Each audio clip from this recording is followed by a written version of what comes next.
नमस्ते दोस्तों, आज हमारा टॉपिक है methods of speed control of induction motor. Speed control method में एक होता है stator side speed control method और दूसरा होता है rotor side speed control method. Stator side speed control method में हम चेंज इन वोल्टेज की मदद से स्पीड को चेंज कर सकते हैं, चेंज इन फ्रीक्वेंसी की मदद से हम इंडक्शन मोटर की स्पीड को चेंज कर सकते हैं और नंबर ऑफ पोल्स को चेंज करके भी हम इंडक्शन मोटर की स्पीड को चेंज कर सकते हैं। उसी तरीके से rotor side speed control method में रोटर रेजिस्टेंस को हम ऐड और रिमूव करके स्पीड को कम ज्यादा कर सकते हैं। आइए देखते हैं stator side speed control method का first part, change in voltage. Change in voltage को समझने के लिए हम टॉर्क के फार्मूले को पहले समझेंगे। टॉर्क का जो फार्मूला होता है T equal to K dash into S E2 square and R2 square divided by under root of R2 square plus X S X2 square. यहाँ पे अगर हम देखेंगे तो K1 जो होता है वो होता है कांस्टेंट, रोटर स्थिर है, घूम नहीं रहा है, इसलिए R2 रोटर रेजिस्टेंस भी होता है कांस्टेंट। स्थिर होने की वजह से जो स्लिप होती है वो बहुत ही स्मॉल होती है, इस वजह से X2 जो होते हैं वो निग्लिजिबल होते हैं। तो देखेंगे हम T जो होता है directly proportional to S E2 square होता है। यहाँ हमें एक बात पता है कि E जो होता है ये डायरेक्टली प्रोपोर्शनल टू V होता है। जो मोटर का EMF होता है वो वोल्टेज के प्रोपोर्शन में होता है।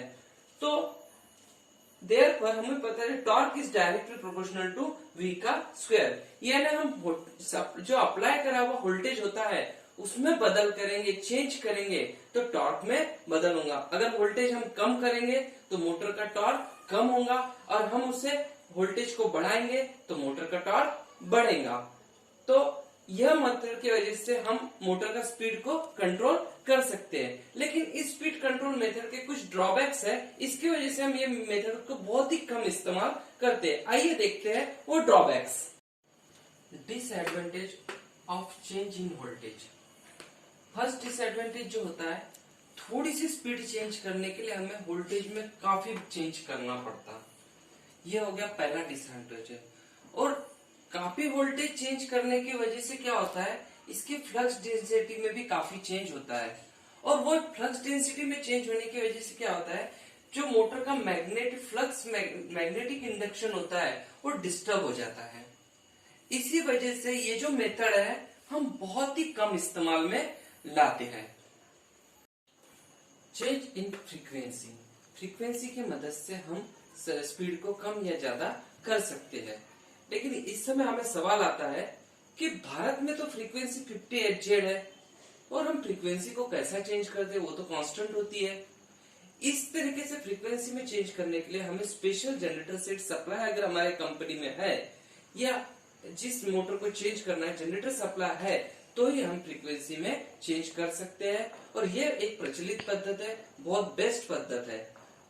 इसके लिए हम एक सिंक्रोनस स्पीड का फॉर्मूला हमें दिया है, ns equal to 120 F divided by P.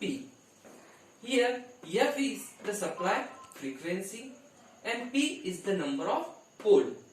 हम इस चीज को एक एग्जांपल की मदद से समझेंगे।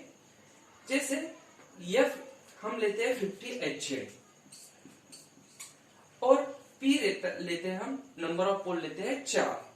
तो इसे हम फार्मूले में ऐड करते हैं, ns equal to 120 into 50 divided by 4 becomes 1500 RPM। पहले एग्जांपल में जब हमने 50 Hz फ्रीक्वेंसी ली है तो स्पीड मिला हमें 1500 RPM। अब हम दूसरे एग्जांपल में क्या करते हैं, नंबर ऑफ पोल तो 4 ही रखते हैं, फ्रीक्वेंसी को 60 Hz कर देते हैं, 10 से थोड़ा सा बढ़ा देते हैं। तो यहाँ हमें समझ में आएगा कि हमारी फ्रीक्वेंसी चेंज करने से स्पीड में कैसा चेंज होता है। फार्मूला वही है, ns equal to 120 into 60 divided by 4 becomes 1800 RPM। अब यहाँ हमने फ्रीक्वेंसी में चेंज कितना किया, 10 से, तो हमारा जो स्पीड है वो 300 RPM से चेंज हो गया। तो इस तरीके से फ्रीक्वेंसी में थोड़ा सा चेंज करने से हमारे स्पीड में काफी चेंज होता है। इसीलिए इस प्रकार की पद्धत हम काफी इस्तेमाल में लाते हैं, लेकिन इसमें एक ही ये ड्रॉबैक्स है, इसके लिए हमें स्पेशल जनरेटर सेट सप्लाई हो तो ही यह पद्धत इस्तेमाल में ला सकते हैं।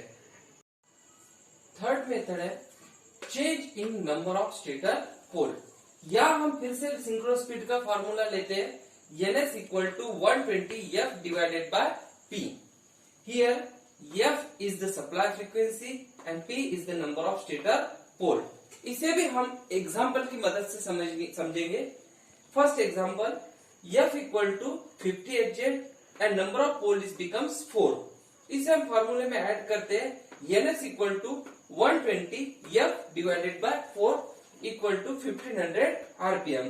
जब नंबर ऑफ पोल 4 रहे तो जो स्पीड रहा वो हमारा 1500 RPM रहा।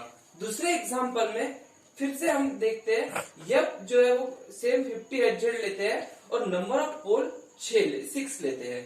तो फिर से इसे हम फॉर्मूले में ऐड करते हैं, ns equal to 120 into 50 divided by 6 equal to 1000 RPM। या हम देखेंगे कि नंबर ऑफ पोल जब 4 थे तो स्पीड मोटर का 1500 RPM हमें मिला, और जब नंबर ऑफ पोल हम 2 से इंक्रीज करके 6 लेते हैं तो हमें स्पीड 1000 RPM मिला। इस तरीके से स्टेटर के जो पोल्स होते हैं उसे हम चेंज कर स्पीड को कम या ज्यादा कर सकते हैं। Rotor side speed control method, इसमें हम रोटर रेजिस्टेंस कंट्रोल मेथड जानेंगे।